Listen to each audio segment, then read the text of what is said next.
Surgeries. I'm your host Priyanka, and today we are diving into an extremely important subject, women's health. Joining us today is a very special guest, Dr. Deepthi Dandamudi.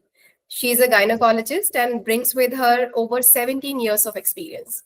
Over the years, she has guided and cared for thousands of women across different stages of life through like from pregnancy, childbirth, infertility treatment, menstrual disorders to menopause. So, Dr. Deepthi, we are delighted to have you today on this episode. Hello. Hi, Priyanka. Hi, ma'am. Women health is a topic that touches every family, and yet it is often something we don't talk about openly. Through today's conversation, we want to address some of the most common concerns and provide simple, practical advice that every woman and family can benefit from. So let's begin. But before we begin today's podcast, I would like to ask all the viewers to post their questions on the chat box, and you can also call us on the given number. Ma'am, I will just let you know the format. So generally, our today's viewers, most of them are women from different states. So I will begin with my first question. Somebody has asked that, Doctor, my daughter has just begun menstruating. As her parents, what are the most important hygiene practice I should teach her to help her stay healthy and comfortable during this new stage?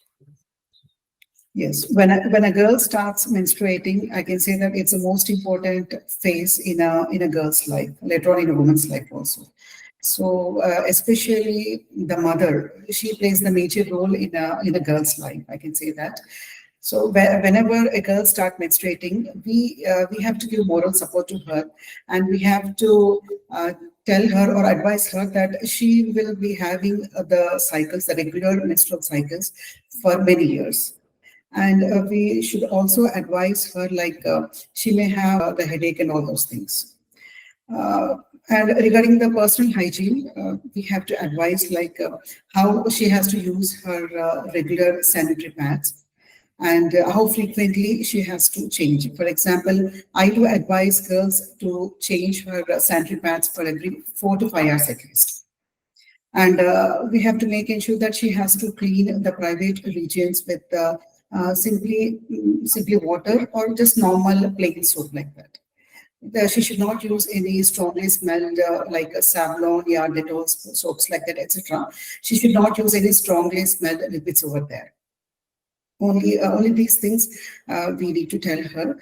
And whenever she goes to school or whenever she goes to college also, we have to advise her she should avoid her urine frequently, because usually the girls are afraid to go to the washroom frequently. So it may lead to urinary tract infections. So that's why, in order to avoid those things, we have to tell her she has to avoid her urine, and at the same time she has to wash those areas with plain water and change the sanitary pads properly. So this advice, first of all, this should be given by the mother, and if possible, if the mother brings the girl to the hospital or to a gynecologist, we will advise what are the precautions she has to take and all these things. Somebody has written that I have a desk job, and lately I have been getting rashes around my thighs joints. Is there any daily routine or precaution I should follow to avoid this? Yeah. The most common cause for this inner thigh rash are the fungal infections, what we see regularly. So one has to take care, a woman has to take care, it starts from proper clothing of themselves. So I advise to avoid leggings or jeggings and some more of fungal infections. So wearing all these things for 4 to 5 hours is okay, but not more than that. Try to wear loose garments, loose cotton fabrics, which promotes proper ventilation, and so that we can avoid all these infections. And even the underwear should be properly sun-dried. So these things a woman has to take care. And whenever they find all these rashes, then just consult a gynecologist to take proper treatment on all those things. And in order to avoid the future risks or the recurrent of these infections, just practice wearing all these loose fabric, cotton pants, I can say that.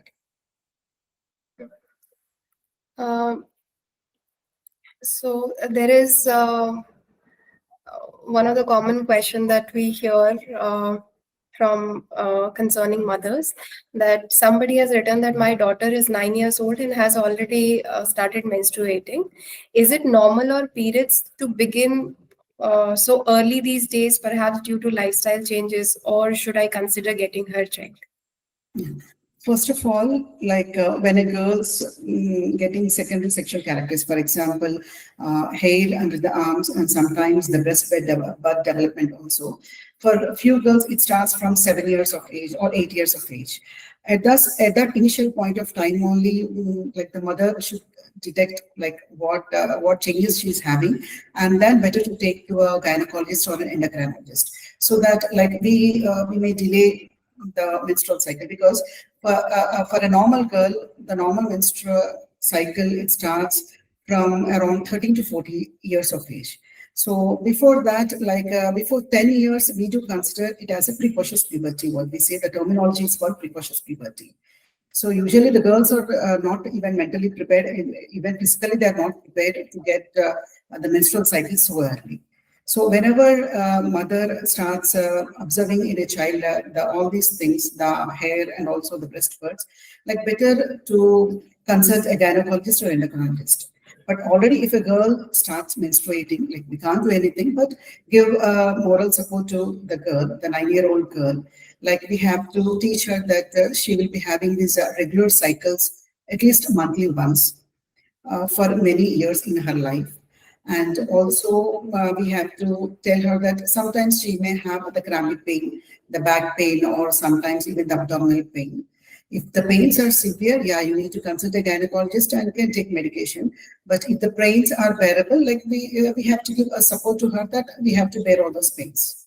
And one more thing is regarding the change, as I already said, the change in sanitary pads, how often she has to change, and how she has to maintain that private part hygiene, how she has to wash. All these things we need to tell the girl, so that she, first of all, she should not panic whenever she see the menstrual cycle. We have to make sure that she should not go in the panic attacks, because most of the girls, what I do see in my day-to-day practice, like maybe 10-year-old, 11-year-old, they do come with the complaints like whenever they are going to get a period, whenever they are going to get period in next 2 to 3 days, they will start having vomitings and giddiness and all those things. Sometimes they even fall with the giddiness also. So it's not an abnormal thing, it's a normal thing. The thing is they will be having those panic attacks because of the fear of seeing the blood, and they have the fear of getting those pains. So, because there are different pains that didn't sit till now, till their childhood age. So first of all, like we have to support the girl, and we have to tell that all these cycles are normal in her life, and she should not get tensed by seeing the blood, and she should not be tensed by feeling the pains also. Well, that is the most important thing. A mother and also a gynecologist should support for a 9-year-old girl. There is a couple, they wanted to ask, my husband and I have been, okay, there's a woman who has written that my husband and I have been trying to conceive for 5 years without success. Could you advise which fertility evaluation are recommended for both of us to help understand what might be contributing to our difficulty? Yeah. See, first of all, that married a life of 5 years, we say that it's a little bit more time, because once a couple gets married, just wait for 1 year, like plan for a natural pregnancy at least for 1 year, and then better go for gynecology consultation. 5 years is, I can say that it's a little bit long period, one thing. And coming, like, let us start with the basic investigations or basic history, what we take from both of the couple. First of all, the female factor. First of all, we do see her age, because age is a major criteria for the fertility thing. and also her height and weight, just to calculate the BMI, because most of the overweight or obese women, it leads difficulty in conceiving them. So that weight part and also height part is important for them. And to know the history of the menstrual cycles, whether they are getting the regular menstrual cycles or whether they are having the irregular menstrual cycles and all those things. And any family history of fertility issues, the mother age and also the maternal side, her sisters, just to find at which age they have conceived, that thing, the basic thing. And later on, we go for the routine blood checkup, the basic hemoglobin, and to know the thyroid, any thyroid issues are there or not. So we will go for a thyroid profile and also a basic ultrasound, just to see the structure of the uterus and any masses like any fibroids or any adenomyotic conditions are there, they are not. And also we do see the ovarian position and also ovaries in an ultrasound. So if the ovaries are healthy, like the woman, it's easy to get pregnant. But if at all there are any cysts or any PCO pattern, again, it's difficult for them to conceive. So just to know that we have to go for a basic ultrasound evaluation. And one more thing, coming to the male part, we do find the history, like any childhood illnesses, any chronic fever, any other conditions like that, any history of accidents for him, and also whether he's addicted to any smoking or alcohol, such things, any drug addictions, which is more common these days. So these are the basic things we do ask in a male.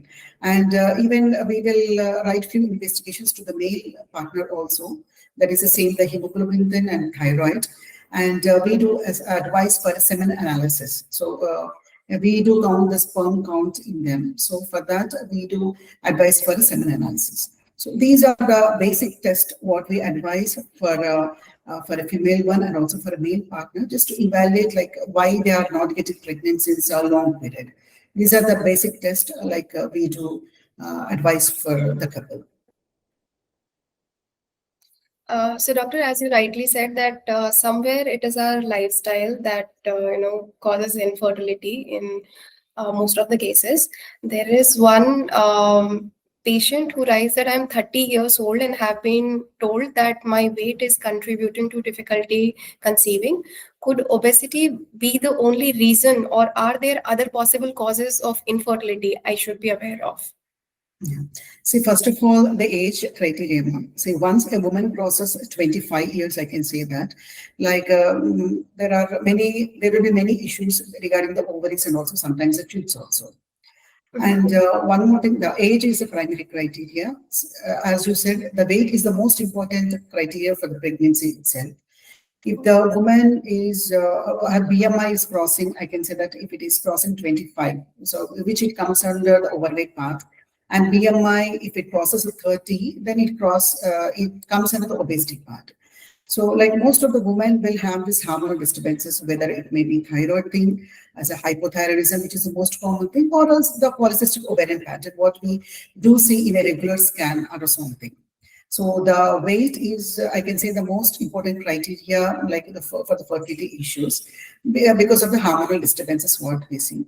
And there are also other factors for the fertility thing. The one thing is, as I said, if there are any lesions inside the uterus, for example, the endometrial polyp, or else any fibroid thing like that in the endometrial cavity. And sometimes the adenomyosis, it's a condition like it changes the structure of the uterus, even that will lead to infertility. The tubal factors, if at all the tubes are blocked, maybe because of previous infections, the salpingitis, what we say, because of the previous infections, if the tubes are blocked, then it is very difficult for the conception. And also the ovarian part, any history of any endometriotic cyst like that, which are also called as chocolate cyst in a woman, because it will damage the ovary and it will not, the endometriotic cyst will not allow to produce the normal healthy eggs, I can say that. And the polycystic ovarian pattern, the PCOD thing, which is most common. Here in PCOD, the eggs are not released because of the hormonal disturbances. So these are the most common factors which leads to fertility issues. These are the female factors, we can say that. Coming to the male factors, so if the Even their semen analysis, if the semen count is abnormal, if they have low sperm count, and even if the sperms are not alive, and there are more number of abnormal sperms in them. So all these factors also contribute to fertility. And also their sexual history, what we say, the coital history is also important, like whether a male has any erectile dysfunctions and whether he's able to ejaculate or not. So even this is considered as a primary factor when it comes to the fertility. Doctor, as like since you said that maintaining a healthy weight is important, eating healthy is important. There are people like who start, when they are planning. There are a couple who, when they start planning to conceive, they start hormonal pills, start eating healthy, but there are chances that they can feel fatigue or while doing exercise daily. So there is somebody who has written that how much exercise is enough to help maintain a healthy weight when trying to conceive. Lifestyle modifications, what we do advise for a couple, so it plays a major important role. So the lifestyle changes starts with the diet, and exercise is an add-on factor for them. Starting from the diet, like a woman should prioritize of having the less carbohydrates, less in fat content, and more in proteins. So whenever a woman is planning for a proper diet, she has to make sure that she is having the high protein diet, and she has to take diet in time, because most of the girls or most of the women nowadays, maybe in IT field or medical field, they are very busy with their, I can say, with their education or with their jobs like that. But in a woman's life, having kids is the most important what I feel, because later on they should not go in stress. So whenever a woman plans for a pregnancy, she has to start with the diet itself. She has to take a proper healthy diet in time. So she has to divide like which diet she has to take at which time and all those things. And her food should contain plenty of like antioxidants. For example, better to take fresh fruits and also the veggie salads, which mixed protein diet, like sometimes a meat or boiled eggs like that. And whatever a diet she's having, just have in less quantity in a frequent mode. For example, with a frequency of 3 to 4 hours gap, she can have, but with less quantity. That thing she has to take care. And also now, coming to the exercise part. Exercises, a woman should give at least 30 to 45 minutes per day. In a 24 hours, I can say. She has to give at least 45 minutes per day by doing exercises. So if a woman takes a proper diet, I can say the healthy diet, then she will not feel the fatiguability and the weakness and all these things. So the food is a priority to a woman. And later on, the exercises. So the exercise also, she has to do it regularly. It's not like weekly once or weekly twice, or it should not be like a holiday exercises. So she has to do all daily exercises, and also prefer doing yoga and also meditation, because it relieves most of mental stress in a woman's life. So she has to do exercises and also add yoga and meditation in her life. Then she will not feel all these weaknesses or any other kind of stress, because when a woman starts doing exercises, that itself is a stress to a woman. Means like from morning onwards, she'll be feeling like I have to do some exercises. That itself is a stress to her. So start with a proper meditation, just relieve your mental stress, and then start doing exercises. And if at all you do exercises weekly once like that, you will have all the muscle cramps, because most of the when I advise exercises, first 1 week they will do all excessive exercises, like for 1 hour, all the dumbbell things or treadmill and all these things. And later week, again, they will be having all muscular cramp and muscular catches. Again, they will come with some, they want some painkiller for that. So start doing exercises gradually, like don't increase in a mode. Start with 15 minutes per day, like in a 24 hours, start with 15 minutes, and later on you increase your time. After 15 minutes, again increase it with 20 minutes or 30 minutes like that. So in a week, you gradually increase the time and gradually increase the exercise mode also. Don't start with the excessive exercise mode in the starting advice itself.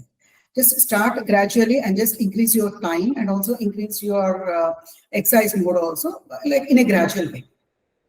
Even the weight loss pattern should be in a gradual thing.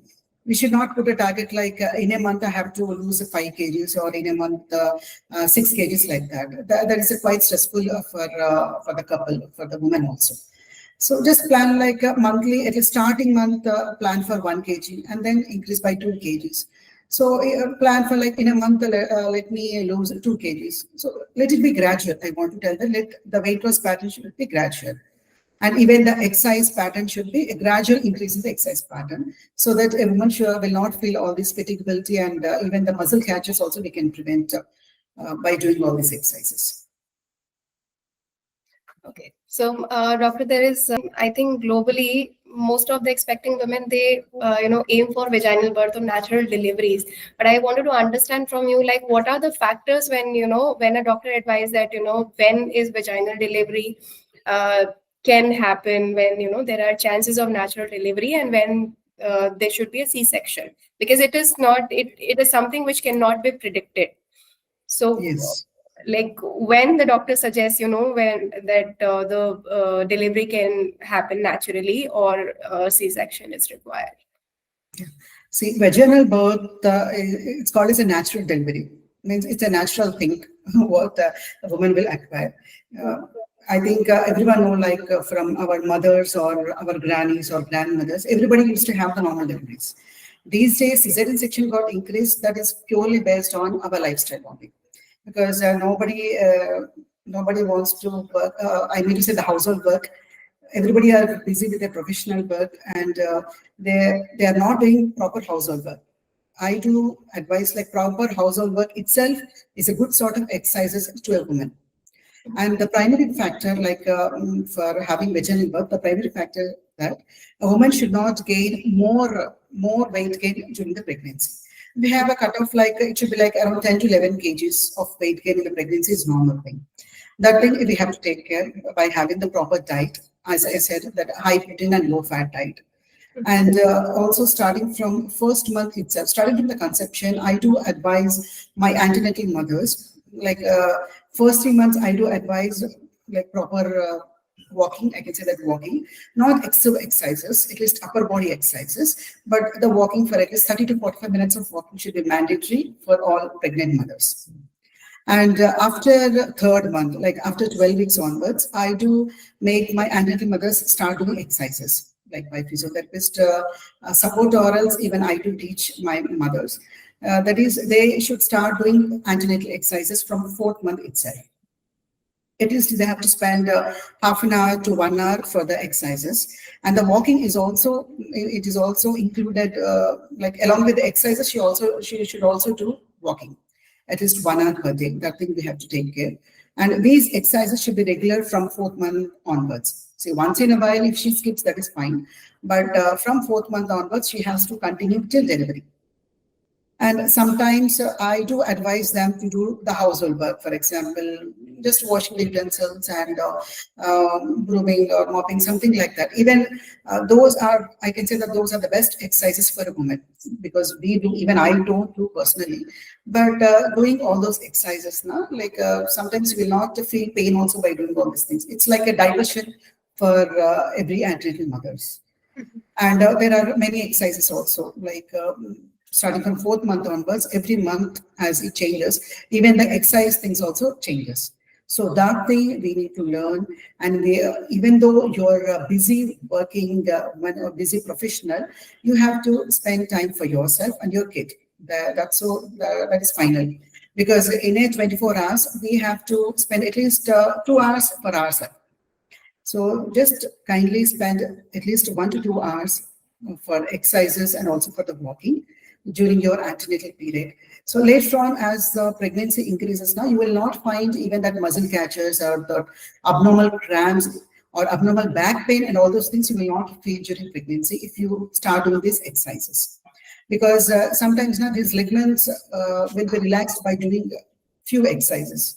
So it should be like you have to do those exercises continuously. And these exercises will help you to have a normal vaginal birth during your labor. So that's why If we start doing exercises from 4th month onwards, then coming to like 9th month like that, whenever you will start having cramps, then all these exercises will help you to have a normal vaginal delivery in a healthy way. I can say that. Okay. Doctor, our next question is related to PCOS. Somebody has written that I have recently been diagnosed with PCOS. Could you help me understand what caused this condition, and does it stem from genetics, lifestyle, or a combination? And is it possible to fully reverse PCOS, or are its effects primarily manageable through lifestyle changes? PCOS, I think many of you know the full form. It's called a polycystic ovarian syndrome. Basically, PCO, only polycystic ovary, is a scan finding, because this PCO is associated with other symptoms in a girl or a woman. We are calling it as a PCOS. It has turned into a syndrome.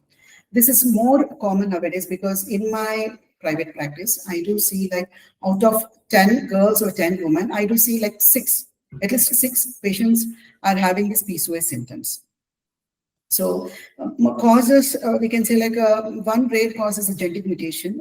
We do consider it as a rare cause, but the most common thing is the lifestyle changes, because nowadays, like I do feel like nobody are having that healthy lifestyle, and this lifestyle changes starts from the teenage age itself.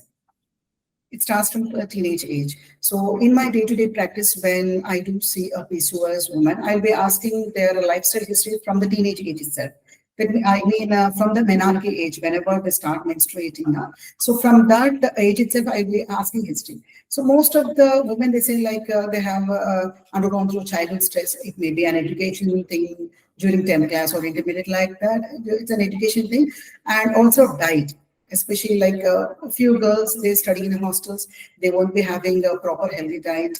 And that is the time like when they depend on other snacks like some chips or some unhealthy junk food, I can say that. The junk foods over some shops, are they get habituated to have food from outside rather than from the home food. So from that age itself, when they start having the junk foods, they will be having this less fruits or less veggies. So the PCO pattern starts from the teenage itself. So most common cause, I can say that the lifestyle changes only. And because people are busy in studying or busy in doing jobs, they won't be having any physical activity also. At least in 24 hours, not even 10 minutes of physical activity nowadays, what I see. So I do consider like the lifestyle changes, their eating habits, and also their physical activity, because they're not doing. All these factors are leading to this PCOS symptoms. The genetic factor is a rare thing, because many of the PCO women, they even their siblings will be suffering with PCOS, even their mother and also the maternal aunt also will be suffering with symptoms of PCOS. Sometimes the obesity things, which runs in the families. So these people are associated of having these PCOS symptoms and all these things. Okay. Doctor, is it true that PCOS happens only with overweight individual, or can women with normal weight also be affected? See, most commonly the overweight and obesity people will be suffering with this anovulation or the PCOS symptoms. Okay. And also there low is weight people also suffering with PCOS. Yeah, I'm seeing even those people, but the most common cause is overweight and obesity. But yes, even normal weight women also, PCOS is also common in them. Maybe this, we can say that this genetic mutation thing, or else maybe their mental stress like that. Even these factors are associated with PCOS in a normal woman. Okay. Ma'am, my mother is in menopause and frequently experiences hot flashes and mood swings. Would you recommend a medical evaluation at this stage? Additionally, are there any home-based practices or lifestyle changes we can implement to help manage her symptoms? When a woman is near to the menopause or perimenopausal age, that is around 50 years, see, most of the women, when they start having some mood fluctuations and hot flashes and all these things. And the bone mineral density, what we see, that will be starts decreasing like later on. Coming to these hot flashes, as you have asked regarding the home remedies, so I would like to tell regarding the home remedies. See, whenever menopausal woman is surrounding us, we have to make sure that she should be in a ventilated room. I can say that at least the windows should be open, or else the AC should be on. It's like that. So by doing those things, that hot flashes symptoms will be decreased. So she should be in a proper ventilated area wherever she is. And regarding the mood things, we have to ensure somebody should speak to her. She should not be alone.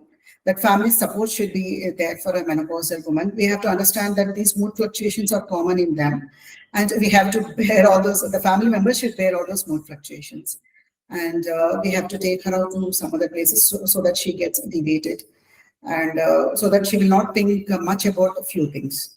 So all these things should be supported by the family members. And also wearing the proper clothes also. It's like they have to wear a cotton fabric, which is convenient for them, so that it absorbs the sweat and all those things. And even they will not get irritated with such kind of fabrics. And one more thing, like we do add calcium supplements also for them. They should be exposed to the sunlight, because sunlight gives us a rich in vitamin D. So at least 1 hour per day, a woman should go for a perimenopausal age group of women should go for a walking, and also should get exposed to the sunlight. It is 1 hour per day. And as I said, even this yoga and all this meditation and all these things are also good for them. And there are also food, like she has to take proper green leafy vegetables in her regular diet. And there are a little bit few estrogen-rich foods also. For example, this soya chunks and soya meal. It should be there. These kind of food should be there in her regular meal. So all these kinds of support should be given to a menopausal age woman by the family members itself. We have to understand her situation. We should not get irritated by seeing all these things. Then she will feel comfortable. Even she will share what she is suffering from inside, so that the lady will share it may be any mood disturbances or any hot flashes or any other symptom. If at all these things are even though with home remedies also, if the woman is not able to bear all these things, just bring to a gynecologist, just consult a gynecologist, and there are also few medications which support all these symptoms. She can start having those medications also. Okay, so there is another question. I am new. There's a first time. There's a woman. She's expecting her first child. I often find myself getting easily upset or angry over small stressors. What strategies or support would you recommend to help me manage stress effectively during this pregnancy? Yeah, one thing is, pregnancy itself is a little bit stressful situation to a woman, because all those symptoms, I can say the nausea, the giddiness part, the vomitings, and feeling that easy fatigability, because they often have that weakness feeling daily. So all these symptoms, it's cumbersome for them, and they will get irritated very soon, especially the working mothers, because they have to manage the job and also herself and also her baby. So one thing is, pregnancy itself is a stressful situation, but as a working mothers, as a working woman, we know even how to combat or how to decrease the stressful situation also. So we have to accept one thing, that we have to move on with the pregnancy for 9 months in an easy mode. We should know the most common symptoms in a pregnancy, which are very common, the nausea part, the giddiness part. We have to accept that all these things are normal in pregnancy. These are not abnormal things. A woman is suffering because of pregnancy. Pregnancy is not a disease. First of all, we have to accept one thing, that pregnancy is not a disease. It is not like some fever or some URT infection. It's not like that. This is a natural process a woman should adopt in her life period. That thing a woman should accept it, first of all. And she has to plan like the food part, like morning what I have to eat, and then the snack, and then the lunch part, and all these things she has to properly. She has to plan accordingly, because if she's a working woman, she has to plan the diet part, and also she has to give some time to the exercise thing. Even in working place also, she has to carry the food and the snack and all those things so that she can have in the middle. And also she may have that fatiguability, and sometimes she may not feel the giddiness also. If at all she regularly have proper meal, that giddiness part also we can avoid it. So, and proper intake of water or any sort of juices or liquids, at least 3 liters of water. So that thing she has to plan. And as I said, the exercise part. If at all it's a constant sitting job, I would advise my antenatal mother, like maybe after 1 hour or 2 hours, just have a short walk around, maybe in the office or anywhere. Just have a short walk of around 10 to 15 minutes. And we can also do some stretchy exercises so that you may not have a back pain because of constant sitting. You may not have that pelvic cramps or that back pain. Just start doing some stretchy exercises in the office itself. So by doing all these things, and we should also know one more thing, that even back pain is also common in pregnancy. So your sitting posture, like how you sit in your office period, even that is important. And daytime, like I do advise them to have just at least 1 hour or 2 hour back rest or a bed rest. Like even after going home, just take rest for some time. So that because of the constant working, you may not feel so stressful if you take rest in the middle. So start doing yoga, start doing meditation, and also all these proper exercises. One thing is you have to enjoy the pregnancy. So you should feel the baby kicks, like we, as you people know, like everybody start feeling the baby kicks from 19 or 20 weeks onwards. So you have to feel the baby kicks, and you have to you have to enjoy all those moments, because your emotions are carried to the baby. All emotions, all the positive emotions and also the negative emotions are carried to the baby. So your mood is very important, because one thing, the most important thing is you should take care of yourself and also the baby in your womb. All through the 9 months, you should give a proper healthy environment to the baby. I want to tell that you have to give a proper healthy environment. Healthy, I mean to say the proper diet, the dieting time, because the baby should not feel hunger. So dieting time, and also all your emotions. So try to be in a positive mode. So if at all your mood is upset, try to go to some other place or talk to somebody whom you like, and try to go to some other change different places. After you come from the office, go to a park or some other place. So just get diverted so that you won't feel more of stress. And don't think like I'm pregnant, I'm three months pregnant, what I have to take care, how my baby is, I'm now 5 months pregnant. So all these things you need not worry, because a gynecologist is there to take care of everything. Your thing is you should take proper dieting time. You have to do proper healthy exercises, and the medications, the nutrient medications, the vitamins, what we get, you have to take the medication in time. And also the plenty of oral liquids, how we advise. Only these things are working mother, she has to take care of only these things. Other things, we are there, the doctors are there, the gynecologists are there to take care of you people. Yes. So, doctor, I have another question. So, in most of the Indian household, we don't feel like going for a checkup until it's an emergency situation.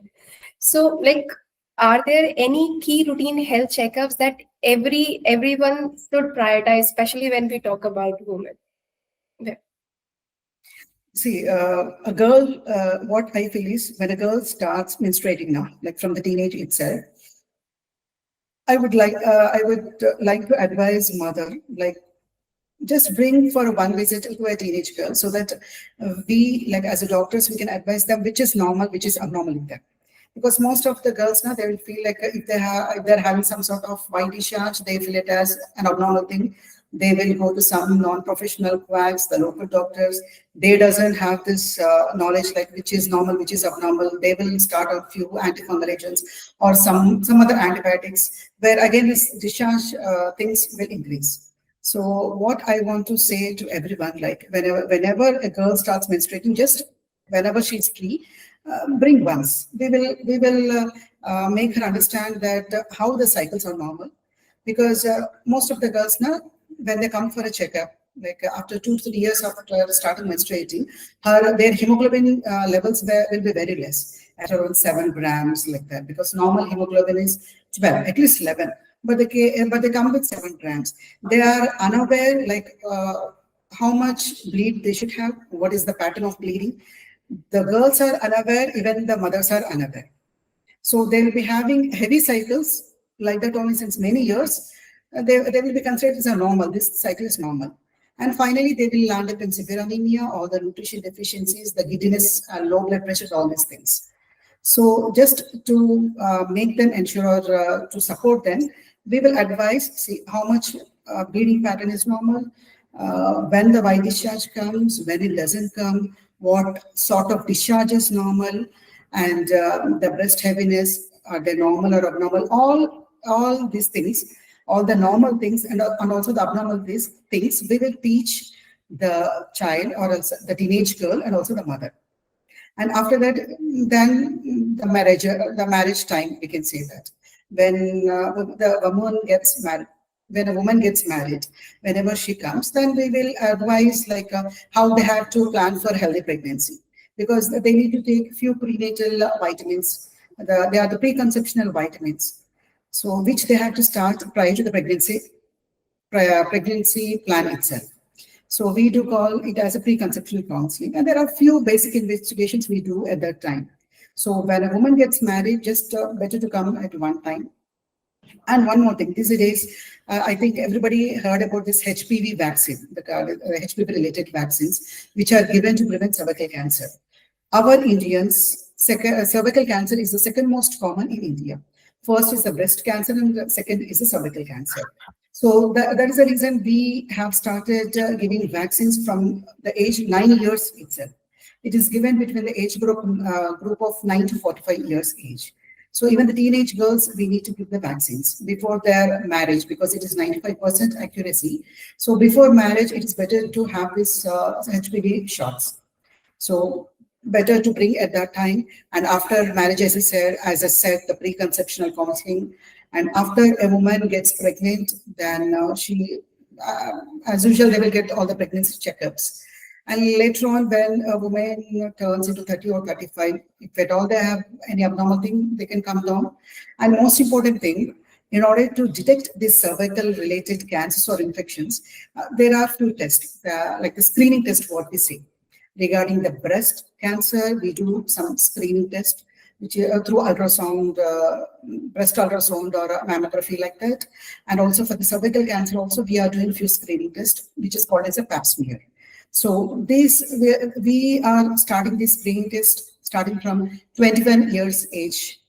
Yeah, so the starting age is from 21 years onwards. We will continue till 65 years age, because if a woman undergoes menopause also, we will be continuing till 65 years age. So, and again, whenever a woman will be having these menopausal symptoms and menopause, then she has to come down for a checkup once. One thing is we do a screening breast ultrasound, and also the screening test, as I said, the pap smear test. And also we do advise for a healthy diet, the calcium-rich diet. And also we do add calcium supplements for the menopausal woman. So for, I can say that for every like age criteria, it's better to consult a gynecologist, so that a woman have the best quality of life for them.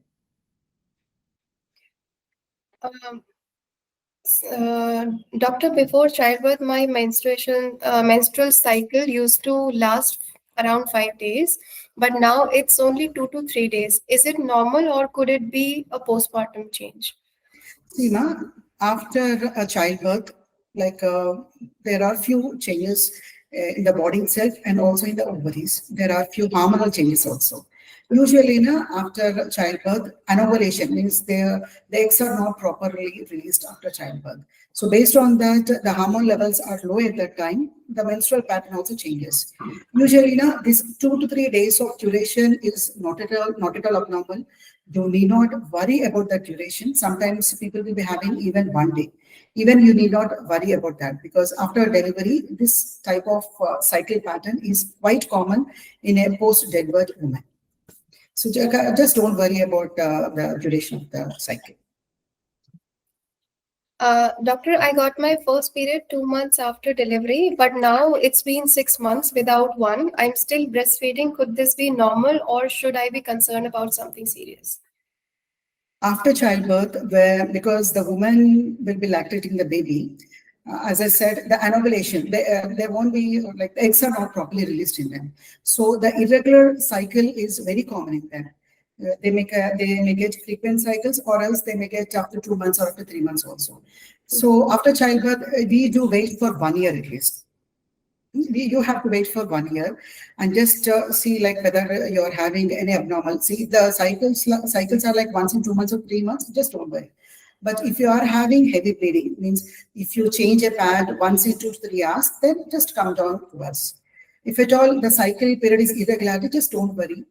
Like, we have to wait for the normal this thing, because most of the women, because they have that exclusively breastfeeding, they breastfeed exclusively to a baby, at least for 6 months. And a few mothers will start the top feeds, but also they will breastfeed for 1 year and 2 years like that.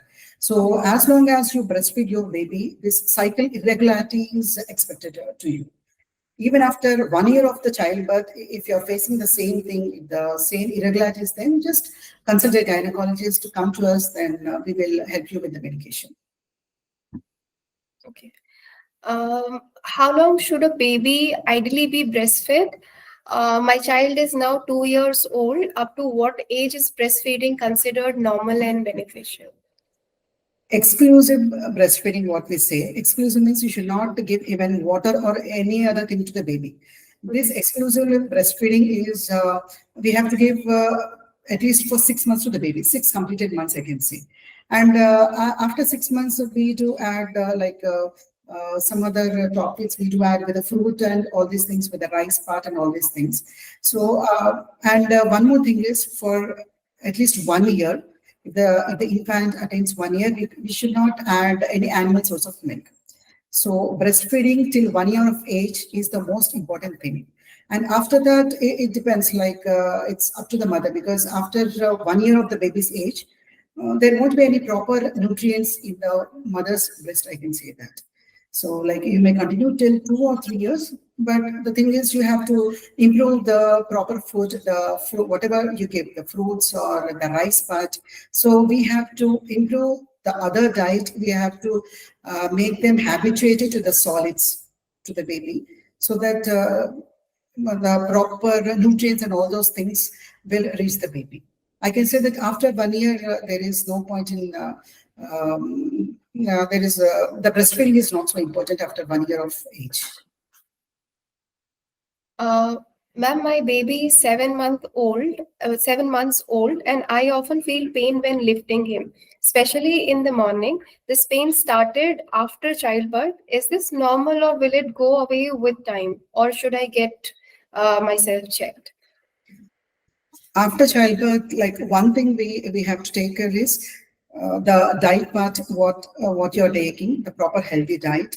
And we do advise medication also, because after childbirth, there is loss of blood. So that weakness and that body pains will be there for them. So you need to take iron supplements for at least 3 months, and also the calcium supplements for at least 6 months to 1 year.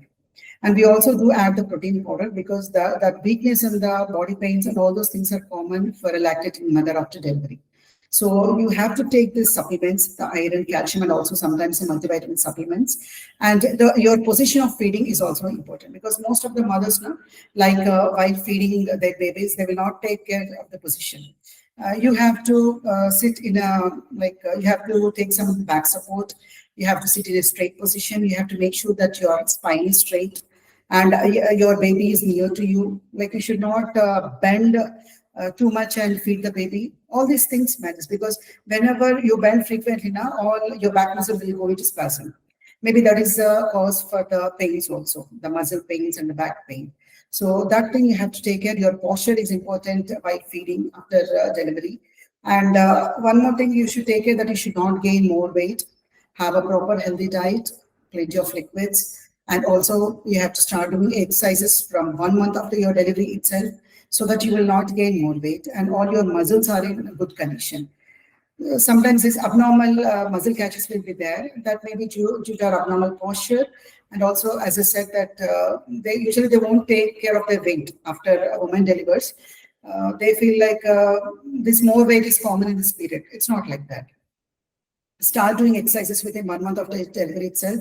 Make sure that your back muscles are in good position. Start doing the abdominal exercises, strengthening exercises, so that you will not feel all these abnormal pains and all those things while lifting the baby. There is one, I think, last question, that I have been experiencing dryness and itching in my vaginal area. Could this be a reaction to clothing, or might it be an early sign of a UTI? This the complaints of this dryness and itching. Yeah, sometimes it is associated with the clothing, because if you wear for if a girl or if a woman wear most of these, I said, no, the legging kind of things, the jeggings, and even sometimes the jeans also, as it will not absorb the sweat. So that will lead to some sort of fungal infections, which causes this rash, and sometimes even the dryness, and sometimes the itching also. That is the most important. And the cleaning of the private part is also more important. You have to clean your private part with, I have said that, with plain soaps, the non-smelled soaps, or else with normal warm water or cold water also, but with plain soaps. So don't use any strongly smelled solutions or soaps over there. That thing you have to take care. And one more thing is, as I said, even most of the sedentary lifestyle also will lead to some sort of infection. And whenever you're outside, if you're a working one, or if you're outside also, just try to avoid your bladder. Means you have to pass urine.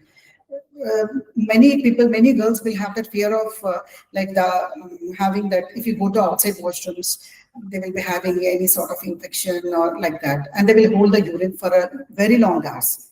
So they will go to the shopping in the morning time, and they will come in the night, and then they will go to the washroom. That's a very bad habit, I want to say that. So whenever you want to go to the pee, then avoid your urine, don't hold the urine. Then we can prevent this urinary tract infections, and also we can also prevent this vaginal infections by doing all these things. Okay. Dr. Deepthi, I think we have concluded all the questions. I would like to thank you for taking our time today.